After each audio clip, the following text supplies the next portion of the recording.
Gracias, señora presidenta. Bueno, en aras del tiempo transcurrido, trataré de ser lo más sintético posible, pero sobre todas las cosas trataré de ser coherente. ¿Qué significa para mí ser coherente?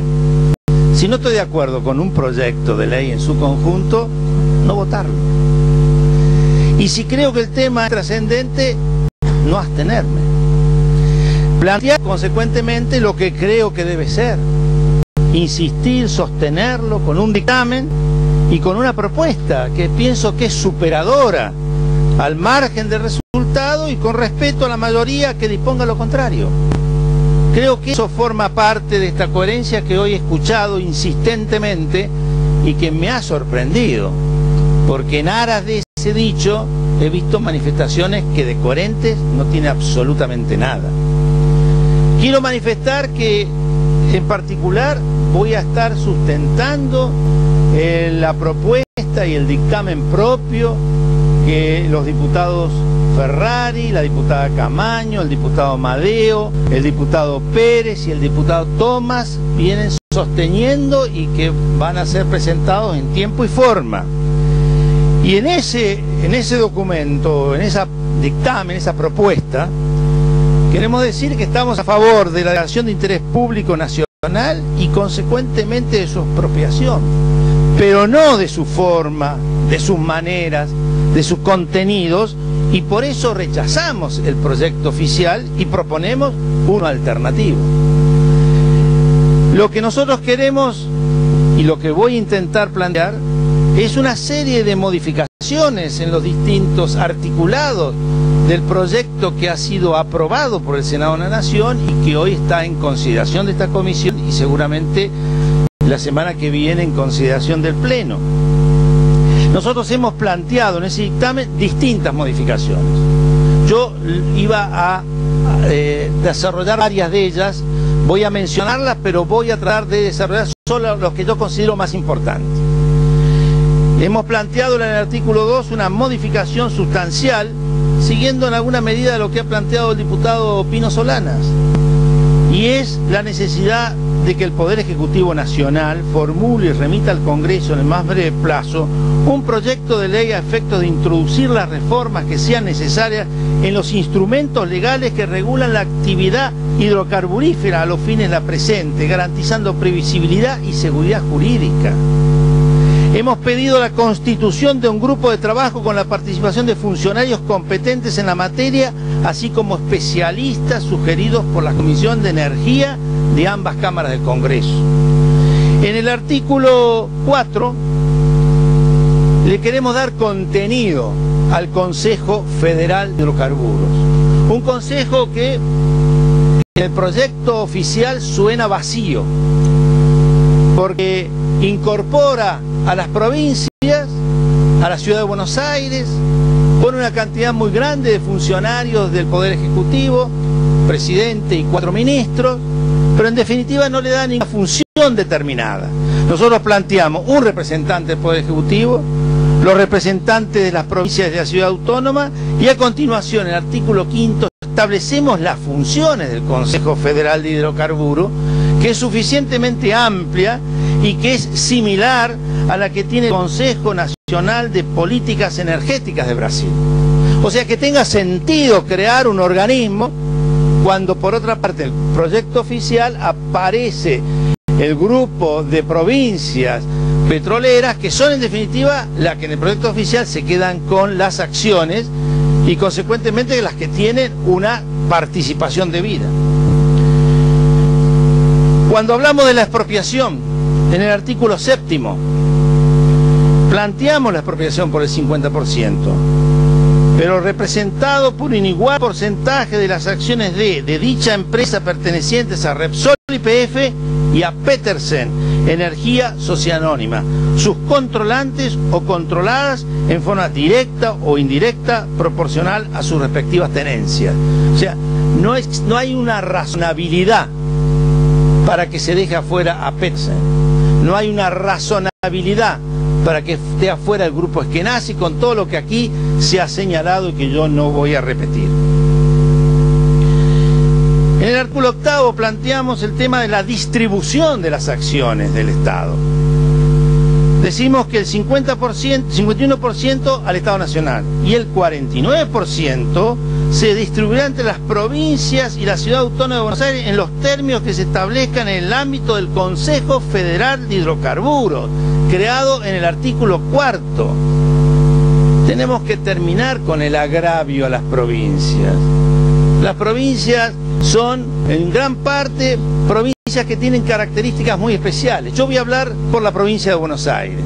Es la principal provincia industrializadora, es la principal provincia consumidora y es una de las principales aportantes de fondos nacionales que son los que van a servir para el pago de la eventual expropiación y para los fondos necesarios para el funcionamiento de YPF, Sociedad Anónima. Y entonces dejar afuera la provincia de Buenos Aires, dejar afuera la provincia de Santa Fe o de Córdoba, con la importancia que significan por el hecho de que no son provincias petroleras, y no darle distribución en el tema de las acciones y hacerlas participar del Consejo Federal de Hidrocarburos sin ningún sentido, no nos parece que sea justo. Bajo ninguna circunstancia yo pido en esto el acompañamiento de los diputados nacionales de la provincia de Buenos Aires, y bueno, cada una de las provincias dirá lo mismo. En el artículo 9 hay un planteo bastante complejo que se vincula con el tema de la sindicación de acciones. Una cuestión que habrá que ver cómo se maneja, porque de acuerdo a cómo se haga puede terminar que las provincias se le entrega y se le quita. Y en el caso del proyecto oficial se le entrega, no sé si se le quita, pero si se le llega a quitar, por 50 años.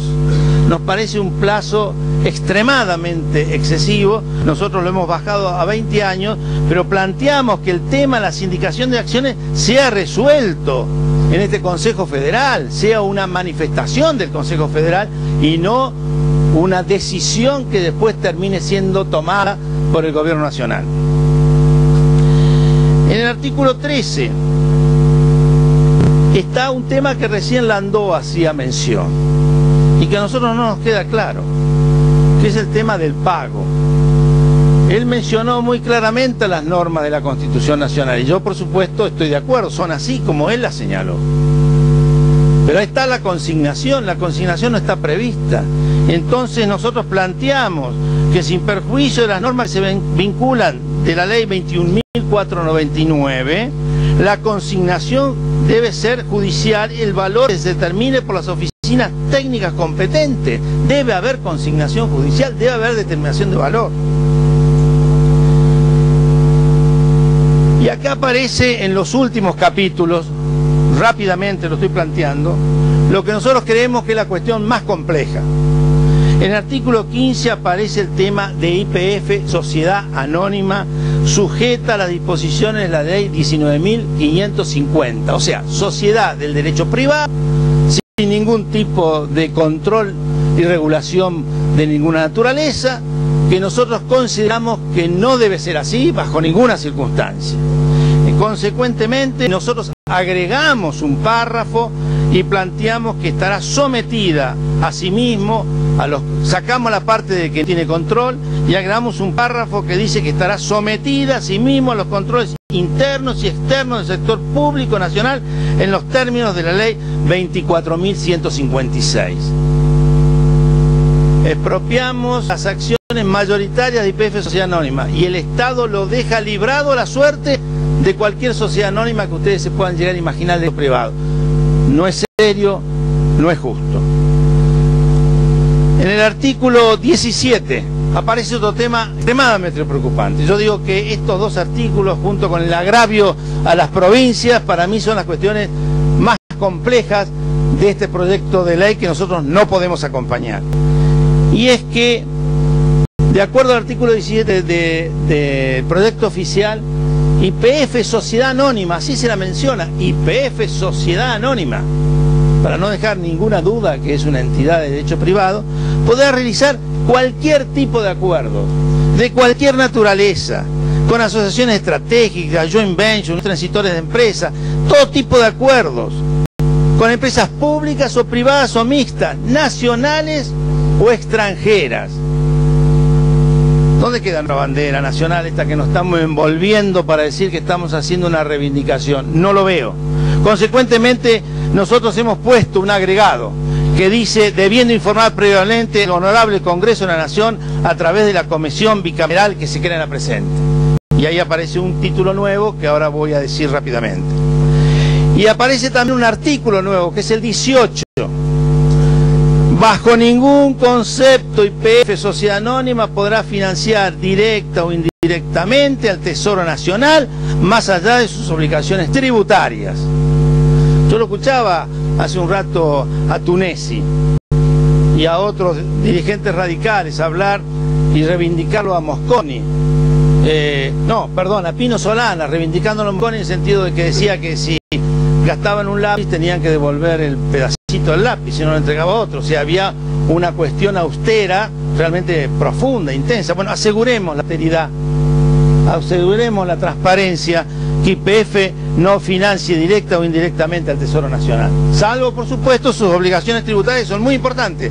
Es la principal empresa tributaria del país. Consecuentemente, es muy importante que lo siga haciendo. En el título cuarto creamos un capítulo único que es el control parlamentario, creando en el ámbito del Congreso Nacional una comisión bicameral integrada por 6 senadores y 6 diputados, quienes serán elegidos por sus respectivos cuerpos, la que establecerá su estructura interna y dictará su propio reglamento. ¿Qué deberá hacer, digamos, sintéticamente?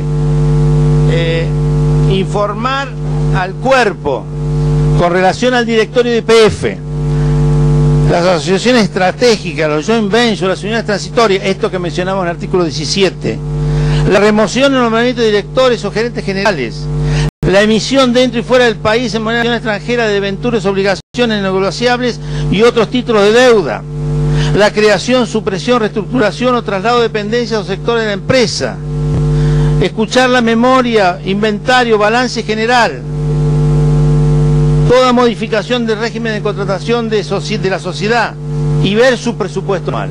Esto tiene que ser analizado por el control del Parlamento. Es el Parlamento el que está decidiendo y esto es el Parlamento el que debe controlar una empresa que tiene lamentablemente una historia que no ha sido de las mejores. Una historia que ya se han encargado de relatar unos cuantos, pero que viene de épocas realmente malas, sobre todo en los últimos decenios, y consecuentemente merece, y nos merecemos nosotros, un control sobre la misma. Si esto es así, nosotros podemos tener un proyecto de ley que valga la pena, que diga que hay una verdadera reivindicación nacional, que hay un planteo de defensa de yacimientos petrolíferos fiscales, como su nombre lo indica, que merece la pena, y de lo contrario yo diría que no estamos ante una estrategia, yo diría que no estamos ante un planeamiento energético, que no estamos pasando un modelo neoliberal a uno de crecimiento con inclusión social. No es darle un rol a la producción de hidrocarburos en el desarrollo nacional.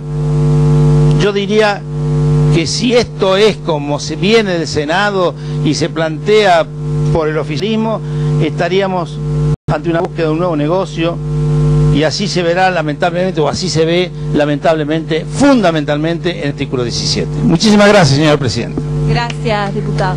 Por favor, diputado Brillo.